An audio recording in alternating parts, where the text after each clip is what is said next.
Demander à un Gabonais de parler sa langue maternelle en public paraît pour certains déplacé. Kenza, étudiante de 25 ans, vient de participer à ce concours d'art oratoire avec un handicap sur une langue au mien-né dont elle connaît à peine quelques mots. Mes parents ne me parlent pas assez la langue. Donc, ce qui fait qu'aujourd'hui, on retrouve des jeunes qui ne s'en sortent pas dans leur langue, qui ne parlent pas. C'est un peu ça. Comme Kenza, beaucoup de jeunes, surtout de la classe moyenne, sont confrontés à cette crise d'identité. Mais Jules César, ses frères et sœurs ont eu un père rigoureux et amoureux de sa culture. Quand nous ne parlions pas la langue au miennet, c'est-à-dire ils refusaient une certaine période de l'année que nous parlions français parce qu'ils voulaient également que nous parlions au miennet, strictement. Donc sur ce point, il a été très rigoureux. Beaucoup s'intéresseront probablement plus à l'apprentissage de leur langue grâce à ce projet défendu par l'Agence universitaire de la francophonie. Dr Indinga part de l'expérience unique de son établissement, l'Institut universitaire des sciences de l'organisation USO.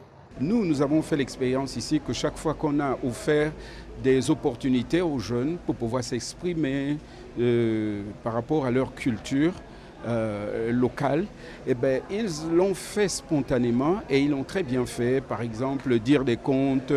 À travers ce concours interuniversitaire sur les langues bantoues, le bureau régional de l'AUF lève le voile sur le but à atteindre.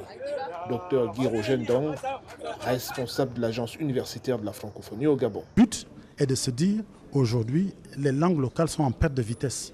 Comment faire en sorte que ces langues locales, dans l'esprit de l'Agence universitaire de la francophonie et de manière plus globale dans l'esprit de l'Organisation internationale de la francophonie, de faire en sorte que le plurilinguisme prône.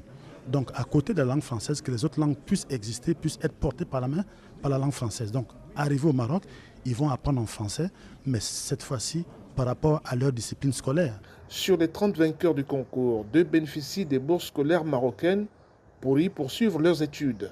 Cette initiative relance un débat jamais tranché sur l'introduction des langues gabonaises à l'école.